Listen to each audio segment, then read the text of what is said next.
colourful hanging baskets, vibrant patio pots and containers are the pride and joy of any gardener, our experts show you how easy it is to create your own dazzling displays. You can buy bedding plants in different sizes, as plug plants, and these are trays of mini plants growing in small cells of compost, or as bigger plants ready to put in the garden. Plug plants are sold earlier in the season. They're great value for money, but they need to be potted on. Fill a small pot with multi-purpose compost. Make a hole in the compost with your finger, pop the plant in, firm down, and give it a good watering. Put the plants on a light windowsill, and when they get to this size, they're ready for planting out. Now you've got your bedding plants, it's time to get them planted. To get the very best results, there are a few tricks of the trade that will make all the difference. Follow these and you're almost guaranteed a spectacular display of flower power. Now, whatever container you use, it's got to be well drained. It's really important that once you've finished watering, the excess water can drain away. If it doesn't, the compost will go smelly and stagnant, the roots will rot, and the plants will probably die. Most pots have holes in the bottom. If they haven't, just drill some. Then, to stop the holes from getting blocked up with compost, pop in a layer of broken pieces of pot, small stones, or pieces of polystyrene.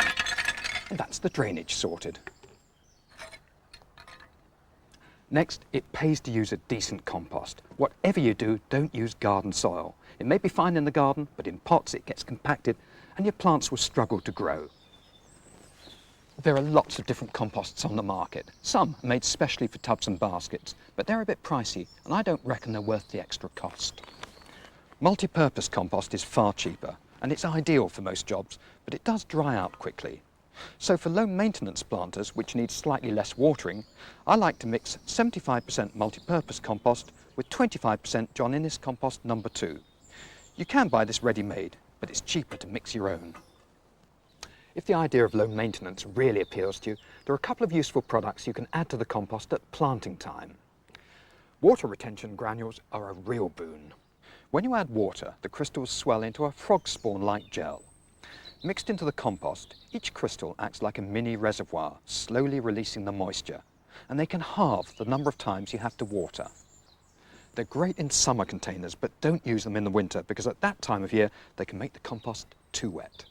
Now, the other magic ingredient is controlled release fertilizer. It's terrific stuff, which gradually feeds your plants throughout the summer. Once it's in the compost, you don't have to worry about feeding your plants again. Slow release fertilizer is a bit more expensive than other fertilizers, but it really does save you a lot of time and trouble. Just before you put the plants in, give them a good watering.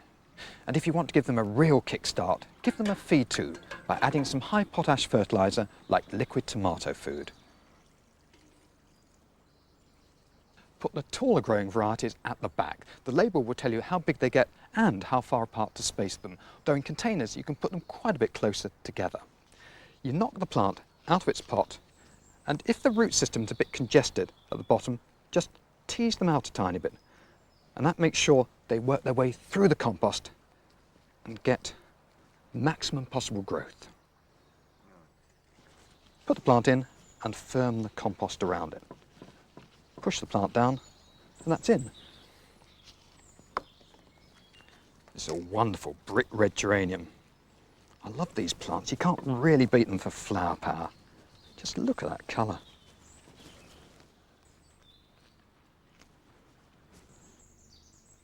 In front of these, I've chosen some non-stop begonias. These are lovely plants. And I bought them as a trayful, and it's great if you can do this because they're better value than buying individual pots. You can buy non-stop begonias in lots of different colours, but I really do like this pure white with the yellow centre. In front of these, I picked a lobelia, a rather special variety called Ricardii, with light blue flowers. It really is gorgeous. Now this is a trailing plant, so I'm going to put it over the edges and it will just cascade down. Got 3 of these.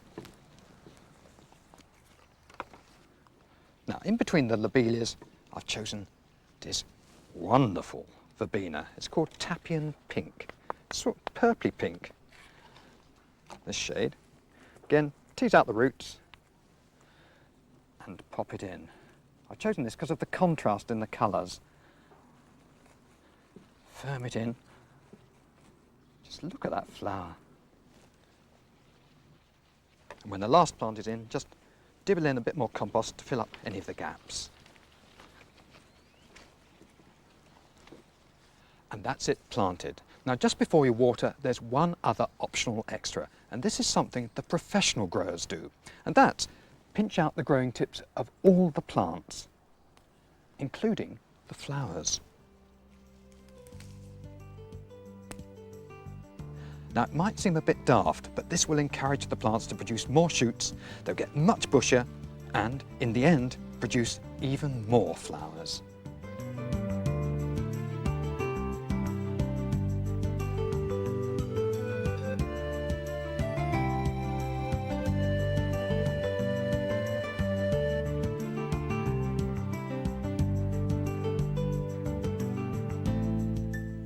There's nothing quite like a beautiful mossed hanging basket.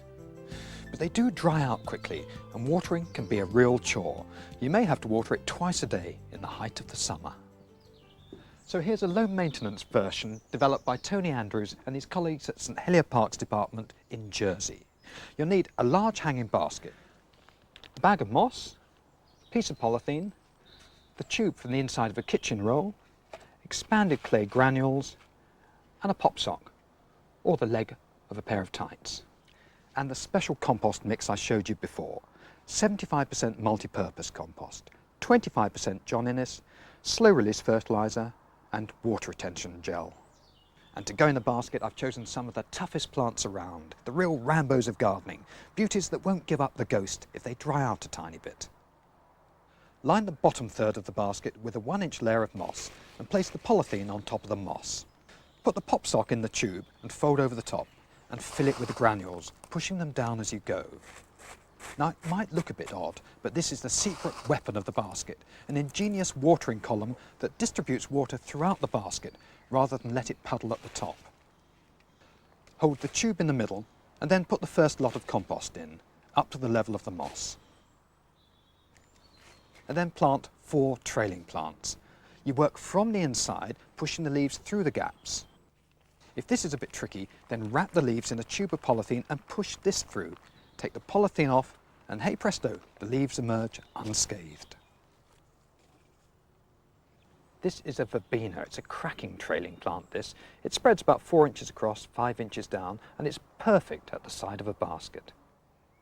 And to provide a bit of contrast, I put in a variegated helichrysum just for the colour of its leaves.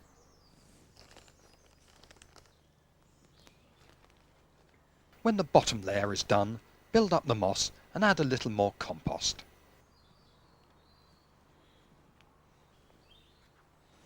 And now the second layer of plants, which should be positioned approximately halfway between the lower layer. Now this is a new plant to me. It's always fun to try new plants. It's a diastia called Sunshine's Summer Delight. I chose it because of the variegated foliage, and it has wonderful pink flowers as well. Look at that. Now this is one of my favourite trailing plants, Scaevola purple fan, which produces large flowers with a lovely yellow centre.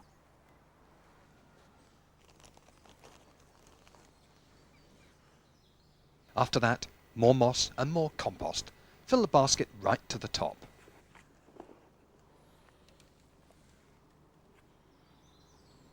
And now the top.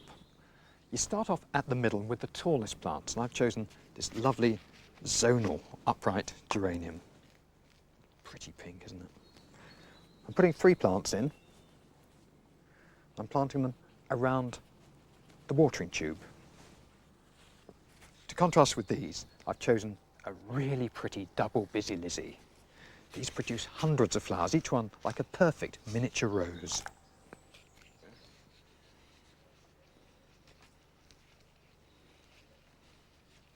And finally, a very attractive looking double petunia.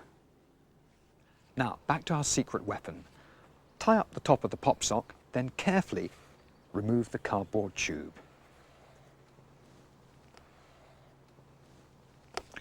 In the centre, you've now got a column of granules. When you water, the water goes all the way down the granules and distributes throughout the compost, rather than just running off the top, so you get better growth and more flowers.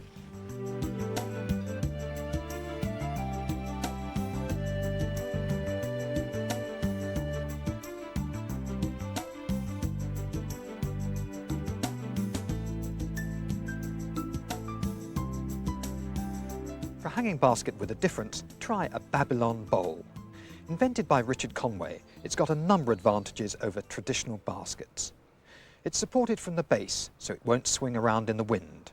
There aren't any chains to get in the way, and it's dead easy to plant. The other great thing about it is that you can use bigger plants, so you get an instant effect. I've chosen to use some Semperflorens begonias, which I love because of the different colours of the leaves and the really cheerful flowers. They're also good in sun or in shade. Planting up only takes a few minutes. Place the liner, which comes with the bowl, in the centre and cover it with a thin layer of compost.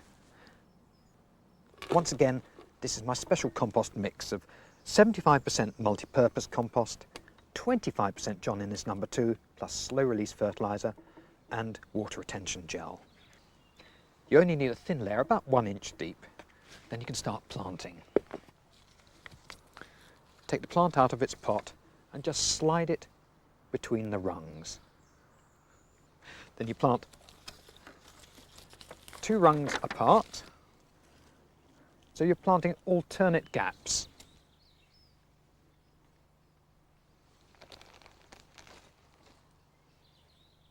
Pack some moss between the root balls and fill the centre with some more compost.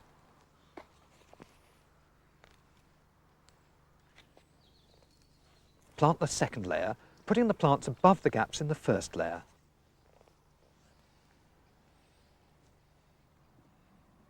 Pack in some more moss, add some compost and plant the top.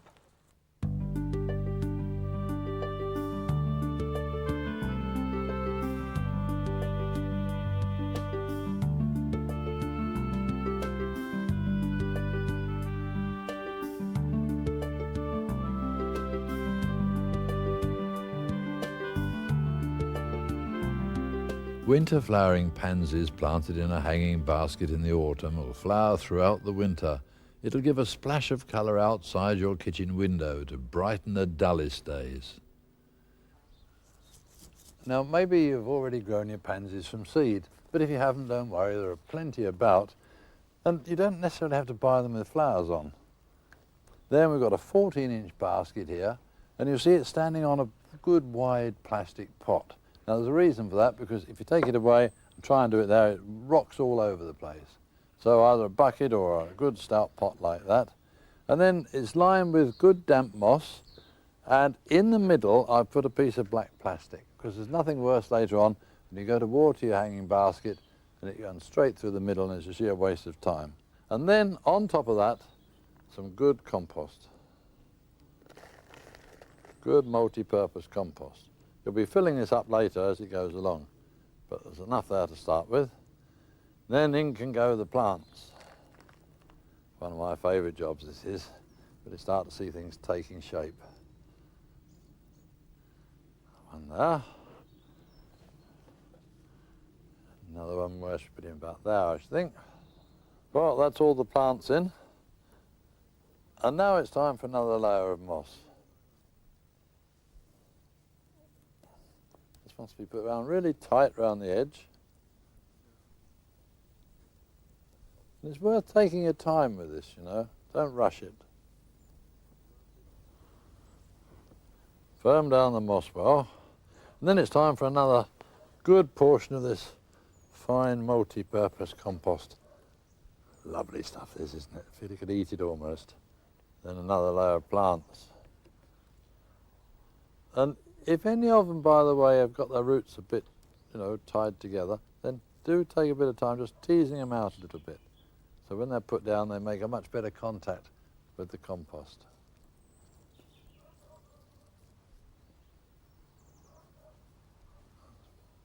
One in there. Another nice one. Tease out his roots a bit. The compost off the top there. Want a bit of a neck to come through, don't we, after all? There we are. Through you go. Get that down well into the compost. And you notice I'm fitting the top layer so they're in between the ones underneath. Now it's coming on very well now, just a few more bits to ease in around the top. And these want to be nicely rounded, and it does help to keep the water in. Another one there. Last bit in there. Let's clean these off with a pair of scissors afterwards.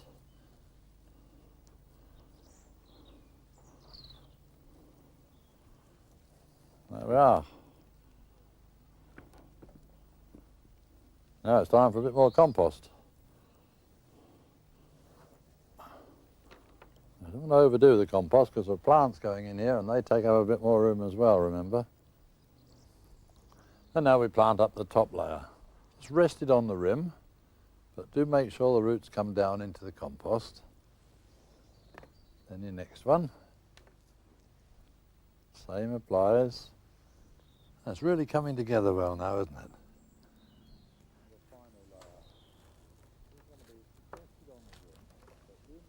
One in about there. And so we go on. Well, once the top rim's done, there's a little bit of compost needed in there. Doesn't want to be too far up, an inch below the edge. And then we can start putting the top ones in. Resting it on the surface. Yeah, looking really good this is. Look at that.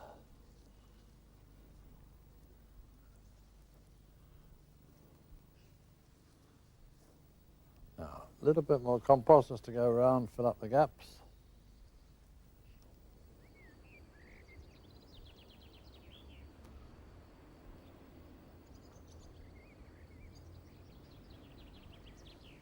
And that's about it. Now I can't stress too much the importance of leaving that gap at the top so that when you water it doesn't run all over the side. We'll be doing that watering later on. But first of all, of course, this is a hanging basket, so you've got to hang it up. And they're quite a weight, these things. Now, I didn't do it with a chain on because they always get in the way. But hook it on there. You all might have to change this a bit later on. Quite a weight this is. Good strong bracket. There's a wasp up there. Ah, right, he's gone. Of course, the last thing is the watering.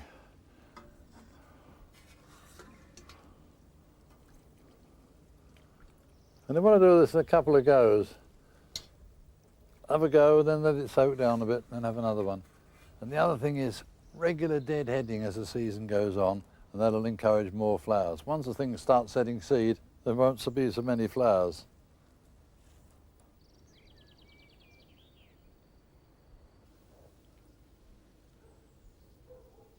Now this is another rather smaller basket, the same idea, pansies, and it's a plastic basket, perhaps easy to do in a way.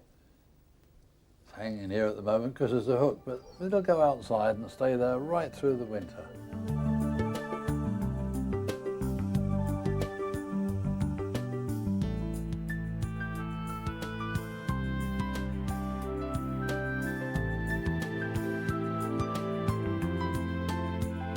Here's a basket anyone would be proud of.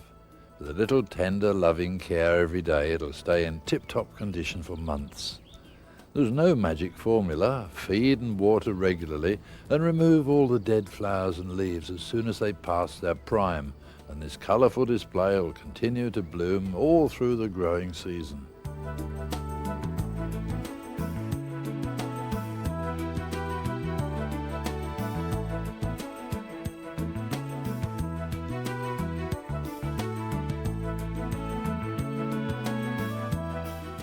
The great thing about wigwams is they can turn an ordinary pot into a really classy feature.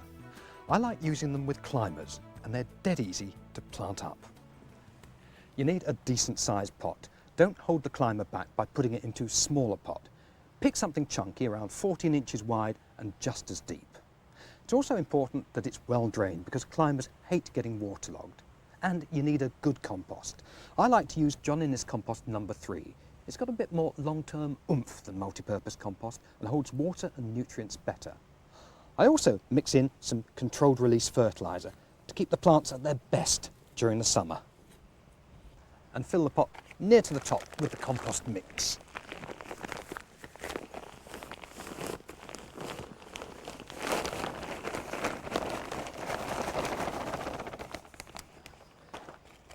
Add a bit more fertiliser to this.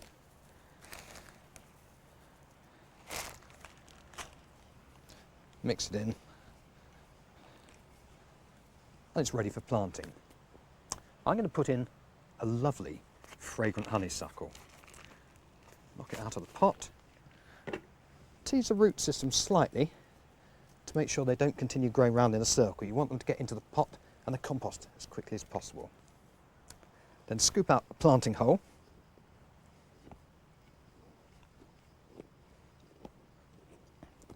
And it's important to plant the climber at the right depth so that the plant is growing at the same height as it was in the original pot. Move the compost around, firm it down.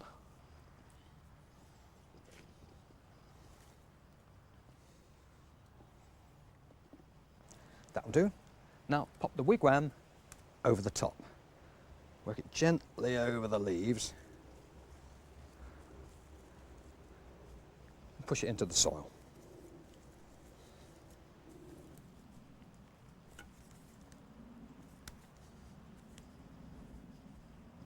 Take the honeysuckle off its canes and weave it through the wigwam. Takes a little bit of time and patience, this.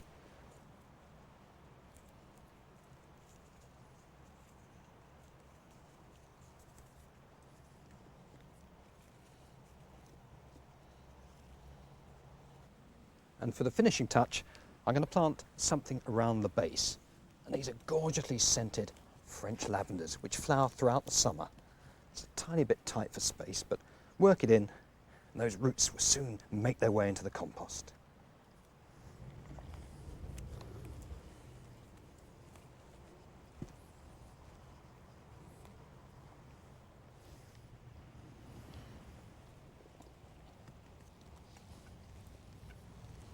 Add a few more plants, and then finally fill up any of the gaps with a bit more compost. And there you have a fragrant planter that smells as good as it looks.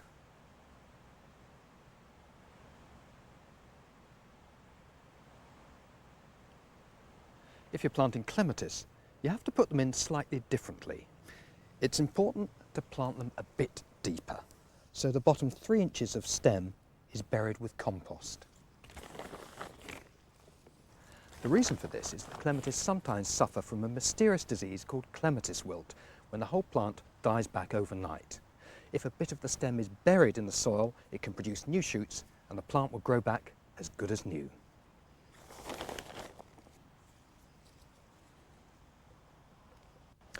Rather than just grow a clematis in a pot, I'm going to grow it up this spiral. And to do that, I have to take it off its cane. So cut the little plastic supports. Gently work it around the spiral.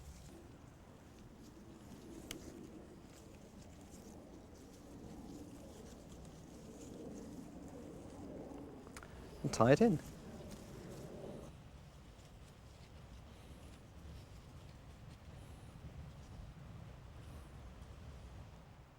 Finally, plant around the bottom, and I'm using Cineraria and dwarf asters.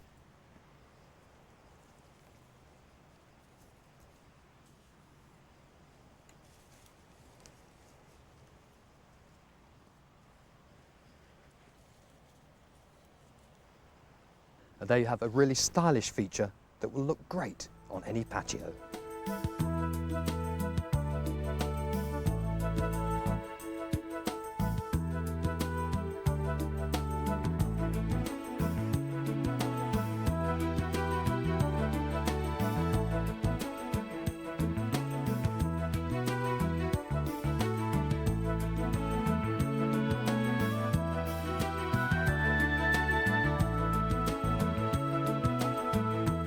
I always like to have a herb basket hanging outside of the kitchen door or window or somewhere close anywhere where I can just grab a bit when I want it.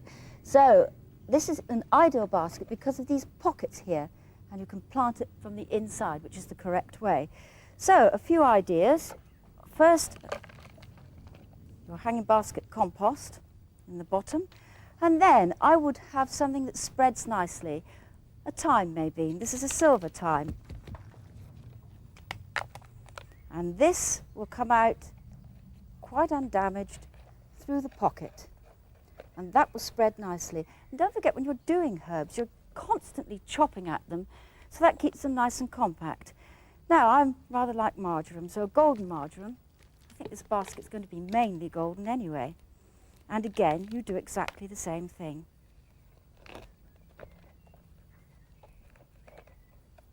There we are. Spread the roots out so they've all got a jolly good chance. And then feverfew, also very pretty. Good for headaches, I believe. So maybe worth having one in the basket.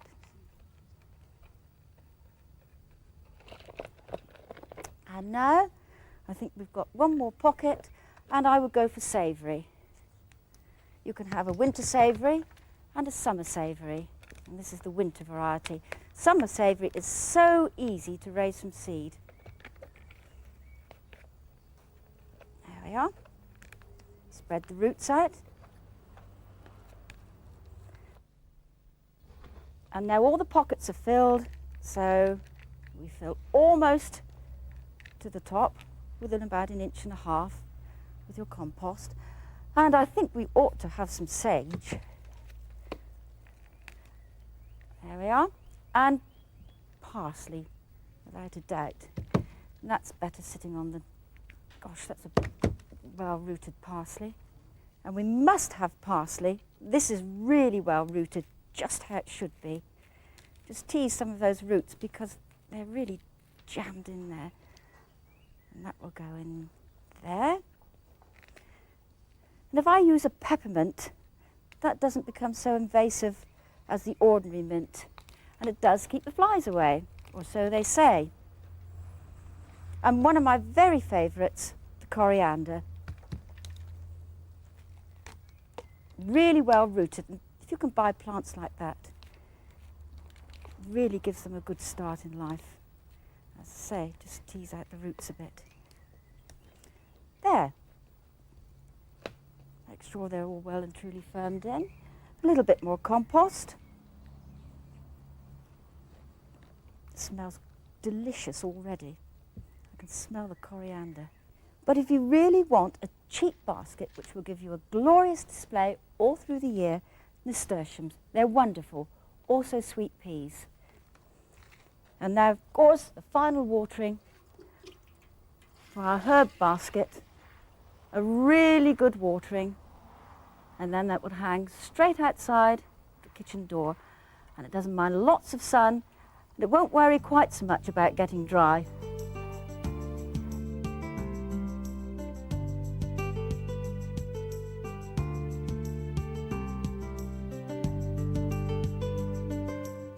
Flower pouches are a cheap and cheerful way of adding a splash of colour to the garden.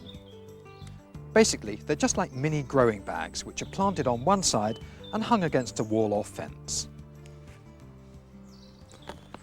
Fill it to the top with compost and then tap it 3 or 4 times to settle the compost down, and add a bit more if needed. Then lay the pouch down and you can start planting. I've decided to go for a yellow and blue theme with a lovely mix of flower and foliage. There's Million Bells petunias, Lamium Golden Anniversary, San Vitalias, Lobelia ricardii, Convolvulus, and the lovely Golden Creeping Jenny. Flower pouches are ideal for plug-sized plants, but if you're planting them slightly later in the season, you just make the planting slits a tiny bit bigger, and you can reduce the size of the root balls. Now the first one I'm putting in is Lamium Golden Anniversary. So I'll take the root ball down by half. It won't harm it at all. These are really vigorous plants. Make the planting hole with my thumb. and push the plant in. Now what's next? Million Bells Petunia. These are lovely things. They don't trail that much. They're rather more delicate than the Saphinia petunias, but I think they've got a certain grace and charm about them. Small flowers, about the size of 50p a piece. Everything's nicely in proportion with them.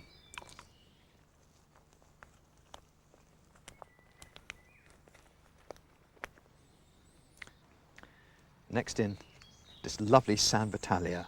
It's called Sun Beanie. I really like the foliage. These leaves are attractive and wonderful daisy-like flowers.